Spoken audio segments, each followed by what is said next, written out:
I wanted to take a moment and give you a tour of the God Family and Gun studio. This is one of our favorite places to film, and it's very much worth taking a little time to share the story of how we came about getting it.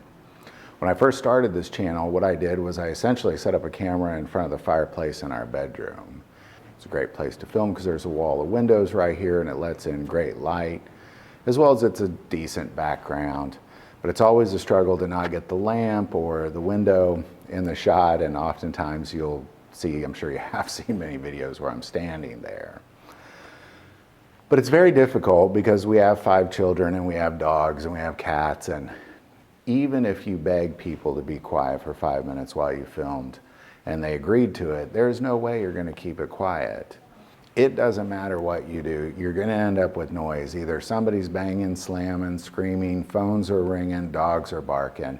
But even if for some reason you get the house to yourself and you get a chance to film, somebody in the neighborhood is going to be mowing or backing up a truck. It just seems to never fail. It was impossible to try to find a quiet moment. Oftentimes at work, I would leave for a few moments and run off into the woods somewhere near to film, like a park or whatnot.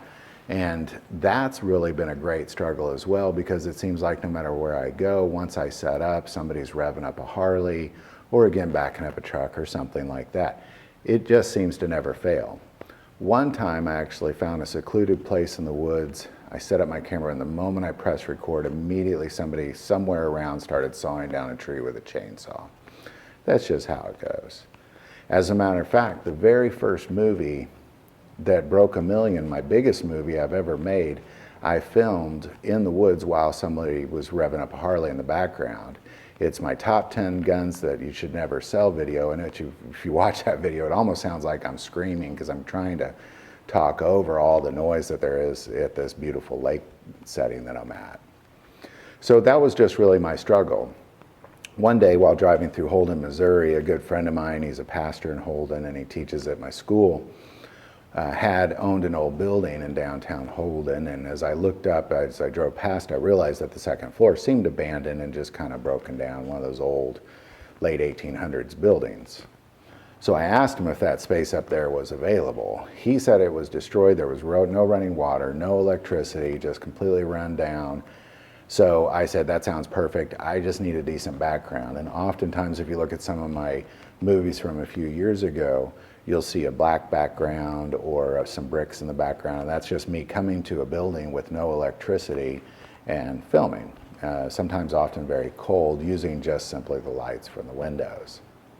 But it was my favorite place to film. It was always quiet. Nobody ever disturbed me. The only thing that I have is occasionally a train will go by. There's some train tracks behind us, but that only happens about 5 times a day. Oftentimes I'll just pause if I'm in the middle of filming, and then once the train's gone, I just keep on filming. But since then, we've done quite a bit of work to it. Well, it was just an old rundown loft. My wife described it as being more dirt on the floor than wood. We completely redid this space to make it quite livable. We added electricity and running water. Now we have a sink and toilet and that sort of thing as well. Also, this giant room here was already black. We went out and we bought what we thought were really beautiful paintings and hung them on the wall to use them as a backdrop as well, kind of like what's behind me right now. I believe this building was built in the 1870s. Some people have said Jesse James has stayed up here. Others have told me that this elevator that I have in my kitchen is maybe one of the oldest elevators in North America. Of course, it doesn't work anymore, but it's a great space. It doesn't cost much money at all.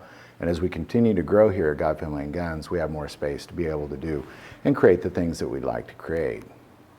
So there you go. I just wanted to give you a little studio tour. If you've ever been curious, this is where we do most of our work. Other than we're out shooting guns. We definitely don't shoot guns up here. If you like this video, click like and subscribe.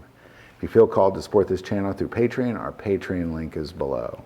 Our Patreon is oftentimes what allows us to be able to create content and be able to continue to improve on that content as well. So if you feel called, the Patreon link is below. The most important part of this YouTube channel is we take prayer requests, so please don't ever hesitate to send that stuff in. Thank you for watching this episode of God, Family, and Guns, and as always, love God, love your family, and love guns.